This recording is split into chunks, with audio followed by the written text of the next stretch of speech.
Selamat pagi, selamat siang, atau selamat malam untuk kakak, abang, atau bapak yang menonton video ini. Berikut merupakan video demo saya untuk praktikum bagian 1 yang soket programming 1.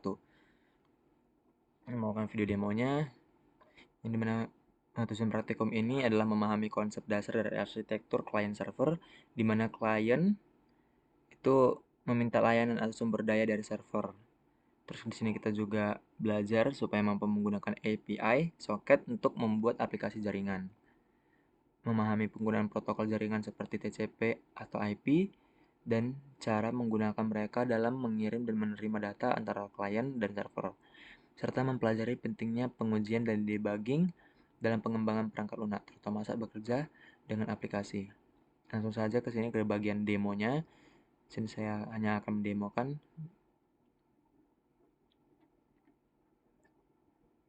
Baik, di sini ada program klien. Yang mana ini penjelasannya mulai dari modul.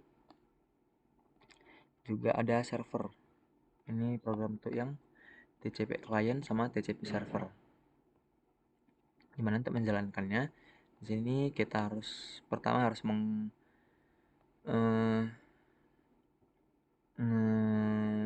nge-compile dulu, bikin kelasnya melalui terminal dengan perintah java, terus tcp server.java untuk membuat kelasnya. Jadi pertama yang harus dilakukan sini adalah karena sudah saya bikin kelasnya, jadi tinggal jalankan saja dengan cara mengetikkan perintah java tcp server, terus portnya yang ingin kita gunakan itu 8999. Baik, di sini server sudah terhubung dan menunggu seseorang masuk ke dalam server kita. Jadi kita split screen saja. Kita untuk kliennya kita ketikkan perintah java tcp client 127.0.0.1.899 serta nama kliennya. Di sini nama klien saya Mario JBT. Baik, nanti kalau sudah terhubung dan cocok portnya, dia bakal kehubung ke server. Juga bakal ada pemberitahuan kalau klien atas nama Mario JBT sudah terhubung. Terus dari server mengirimkan horas Mario Jabat, bukan dari server tapi dari program ini udah ada tersendiri ininya, horasnya. Terus kita ketikkan quit untuk berhenti dari program ini. Jadi pertama kita bakal coba misalnya input stringnya hai, saya dari klien 1. Nih, dia bakal menerima masuk ke server, terus nanti bakal masuk lagi ke klien.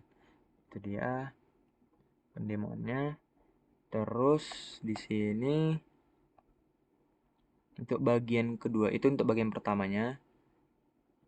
Oh, jadi di sini kita disuruh coba juga.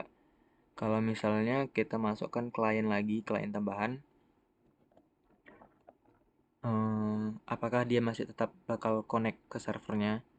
Kan kita pakai perintah kita tadi, cuman kita ubah namanya, kemarin coba lagi, misalnya Carol terhubung ke server. Dia cuma bilang terhubung ke server, tapi tapi servernya itu nggak ngelayanin apapun. Bahkan servernya ini nggak nerima klien si Carol ini masuk ke server. Nah, untuk itu makanya di sini ada bagian kedua, yaitu multi client dan single server. Yang dimana ini bisa supaya bisa menerima banyak banyak klien bisa terhubung ke dalam satu server gitu ya. Yang dimana sini ada program TCP server thread sama TCP server multi client. Nah, jadi untuk cara menjalankannya itu pertama saya ulang lagi ya. TCP servernya, run dulu terminalnya. Ini 899, oke. Terus kita split screen. Terus ini kita jalankan yang TCP server multi clientnya.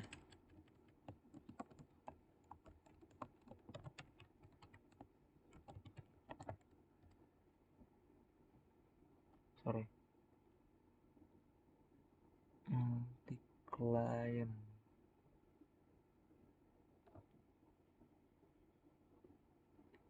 TCP server.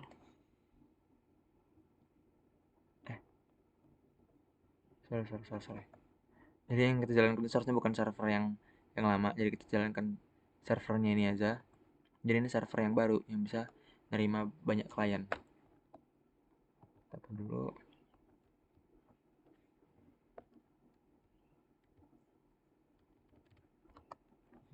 Ini kan 99. Oke. Udah dibuat servernya. Sekarang kita jalankan kliennya. Masukkan klien ke port 899 tadi, yaitu dengan nama Carol. Oke, Carol sudah terhubung di sini. Terus kita masukkan lagi. Dan sekarang namanya Mario JBT. Oke, Mario JBT terhubung. Terus ini untuk William. Tuh udah terhubung. Dia bakal bisa meminta. Jadi pertama, misalnya Carol pun mengirim ini, saya Carol, nih bakal terima ke server. Terus terus Maria JBT bilang, saya dari klien 2 nih, saya Willy. Tuh, itu untuk pendemoan dari TCP server multi clientnya, dimana menggunakan thread di sini. Oke, terus di sini ada tugasnya, dimana kita disuruh mengimplementasikan bagian satu tadi, bagian satu yang TCP server sama klien yang biasa yang cuma bisa menerima satu, yang mana server yang cuma bisa menerima satu klien. Di sini kita disuruh pakai soket UDP, yang dimana perilaku aplikasi UDP-nya harus sama dengan aplikasi TCP, yaitu input outputnya. Dari sini sudah saya buat UDP kliennya sama UDP servernya, dimana penjelasannya sudah saya masukkan ke laporan deskripsi singkatnya gitu ya. Tidak perlu panjang penjelasannya.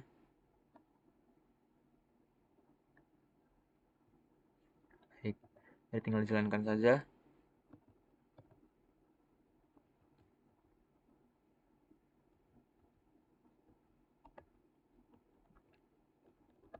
Saya jalankannya, ini udah ada kelasnya, jadi nggak usah di compile lagi. Jadi tinggal ketikkan perintah UDP server dulu. Oke, udah berhasil. Sini ada outputannya server telah dijalankan di port 899. Terus kita menjalankan ininya, kliennya, UDP client namanya William. Oke, William terhubung di sini, udah masuk ke server dan juga meminta inputan ke kliennya, udah meminta inputan gitu kan. Input string ini merupakan penggunaan UDP. Oke, ini udah berhasil masuk ke server. Dan untuk input outputnya tadi yang sesuai diperintahkan sudah sesuai di sini.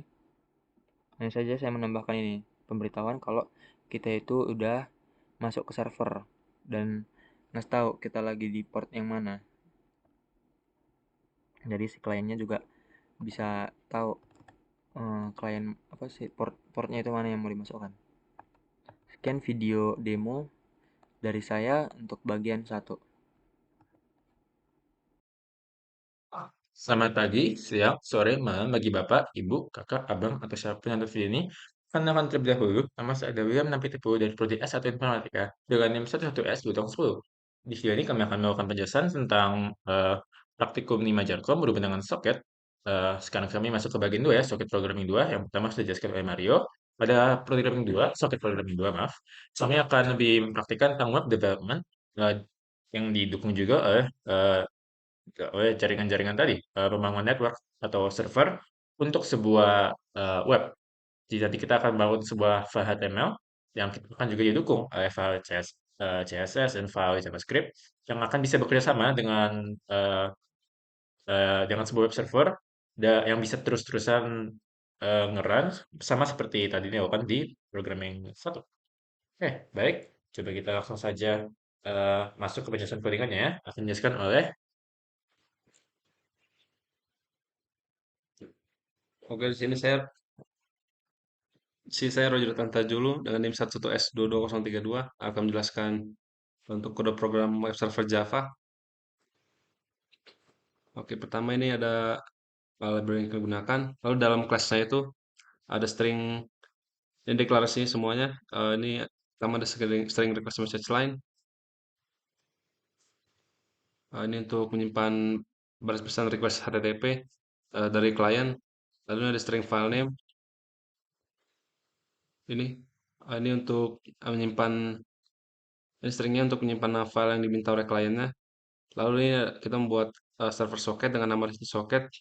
Ini untuk mendengarkan koneksi dari port 6789. Berikutnya ada socket dengan nama connection socket. Ini socket yang mewakili koneksi ini dengan klien. Oke, lalu di sini ada buffer reader dan data to stream. Yang ini namanya kita beri nama inform client karena ini untuk membaca data dari klien, dan out from client, clientnya ini, sorry, out to client itu untuk menulis data ke kliennya. Oke, lalu untuk yang kedua line ini, request message line-nya itu untuk menerima apa, data inputnya dari kliennya, dan string tokenizer ini yang kita beri nama tokenizer line itu untuk misalkan token-tokennya itu menjadi berpisah dengan yang di bawahnya. Nanti kita bikin eh, pengecualiannya untuk garis miring atau huruf slash. Nah, ini di if ini akan lanjut jika kondisi ini, dan jika metodenya itu adalah get, baru dia akan lanjut ke bawah. Nah, baru di sini untuk menghapus karakter slashnya itu atau garis miring dari nama file jika ada. Dan baru ini ada deklarasi lagi, dan ini di bawah ini untuk membuka file yang diminta oleh klien. Tunggu ya. Yang ini untuk membuka file yang diminta oleh klien. Lalu di bawahnya ini ada untuk membaca isi filenya dari dalam array byte. Dan jika sudah, itu nanti akan dikirimkan respon HTTP ke klien dengan status 200 atau maksudnya oke. Nah, baru di bawahnya ini ada kita bikin 5 kondisi if. Nah, ini untuk menentukan tipe konten yang diminta berdasarkan extension file. Baru nanti kalau ada yang cocok, baru akan lanjutkan ke dalam if-nya itu untuk menulis tipe konten ke header responnya. Lalu di bawahnya ini ada untuk menulis header kosong untuk menandakan akhir header. Ini kan maksudnya eh, backslash r itu kan untuk kembali ke paling awal itu header, dan backslash n ini untuk membuat new line. Jadi ini untuk buat header kosong yang menandakan akhir header. Nah, baru di bawahnya ini untuk write, untuk mengirimkan isi file tersebut ke kliennya. Baru ini untuk menutup connection setelah kita selesai mengirim. Nah, ini yang terjadi kalau eh, kondisi getnya itu sesuai. Jadi kalau nggak sesuai, ini akan dikirimkan message, pesan bad request message yang menandakan itu gagal. Oke, itu saja untuk penjelasan web server. Selanjutnya ini akan dilanjutkan oleh rekan saya William untuk menjelaskan yang multi request dan juga thread.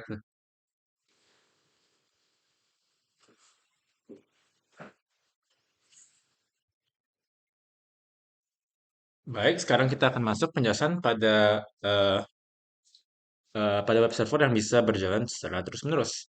Pertama, coba saya jelaskan dulu Maksudnya, ya ibaratnya sementara server kita cuma bisa sekali pakai. Ketika kita buka di browser, oke, udah selesai dulu, udah siap. Dan bisa kita, kalau kita buka kembali, kecuali kalau kita jalankan ulang program kita. Namun, kita bisa membuatnya dengan bantuan sebuah, pertama kita harus membuat program yang akan memanggil thread ini. Jadi, ibaratnya thread ini akan mirip seperti web server. Cuma bisa terpanggil atau digunakan terus-menerus. Karena pada web server multi request, kita akan jalankan terlebih dahulu, kita cek jika oke benar nggak eh, bahwa ini nggak pakai kita pasang dan benar nggak terbuka ini ke saat kita run nanti. Di sini ketika minta argumen diamkan saja itu. Jadi sekarang kita eh, akan panggil web server. Kita akan masukin ke dalam sebuah loop terus agar bisa jalan secara terus menerus ya. Kita akan pasang web server thread yang baru yang kita akan juga panggil method startnya. Dan misalnya gagal akan dikeluarkan bad request message, di print bad request message dan akan di exit dengan dengan value min satu keluar. Tapi coba kita langsung masuk ke bagian web server tadi. Nah, jika sudah di start ini kan, oke, langsung masuk ke di sini mana akan di run. Eh, ini akan mirip seperti web server, jadi akan saya diamkan beberapa halnya. Yang perlu kita tahu sekarang, ketika masuk ke sini, sekarang ada sebuah while true ya, ada loop while true, yang berarti programnya akan jalan secara terus-menerus. Dan di sini, eh udah cuma itu sih yang beda yang besar di antara itu dan web server. Dan beda lagi ya, di mana web server tadi akan ketika mau ambil pattern itu akan dibuat biar eh, ada sebuah message lain gitu yang bisa kita atur. Nah, tapi kalau di sini tidak ada begitu, cukup masukin saja apa tipe filenya dan akan masuk ke loop through ini eh, yang akan memeriksa apa saja tipe file yang akan dibuka. Pada dalam konteks nanti ya, kita akan buka pada sebuah HTML file, berarti akan kena line if ini. Jadi pada line if ini bisa juga nanti akan mengakses juga nanti file JavaScript dan file CSS yang terjadi sini. Jadi nanti kalau kita buka ya, eh, line, sorry, ini adalah HTML yang saya buka. Pertama coba saya buka langsung secara manual ya di sini. Open in di browser Google Chrome. Nah, jadi nanti ini bisa akan kita buka terus-menerus lewat file kita. Kita bisa gunakan sebuah link eh, yang bisa kita pasang pada browsernya dan eh, akan bisa kita buka, kita refresh dan kita buka dari tab-tab yang lain secara terus-menerus. Oke, aku rasa cuma itu yang berbeda dan antara ini dan web server dan bahwa dipanggil di tempat lain. Oke, coba kita bisa demokan aplikasinya. Oke, sekarang kita akan lanjut ke demonya.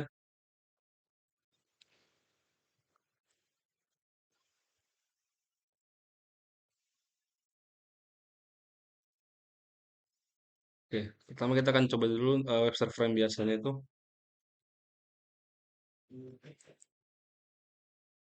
Ini kita compile dulu, lalu kita run web servernya dengan port 6789. Dan jika kita cek di browser,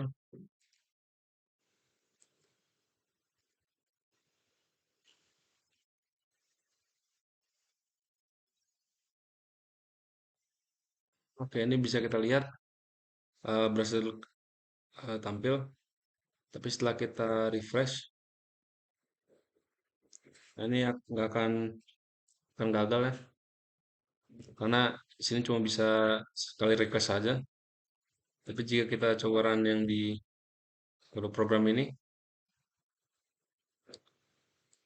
oke, Java Multi. Coba kita run yang server multi request ini, masih dengan port yang sama. Nah ini akan mengatasi masalah single requestnya. Jadi di sini bisa multiple request dan juga di sini bisa mengatasi berapa file type. Itu coba kita buka gambar yang ada di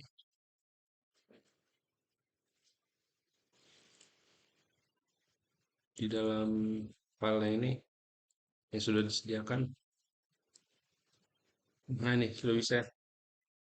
Ini berhasil keluar gambar yang ada di dalam file ini. Kalau kita masukkan di ininya, di tulisannya ini. Dan kalau kita bisa buat duplikatnya ini juga. Nah ini berhasil, nggak ada masalah karena udah bisa jalan secara paralel. Ba- Baik, kayak itu akan mengakhiri. Kok dibuka cepet. Apa?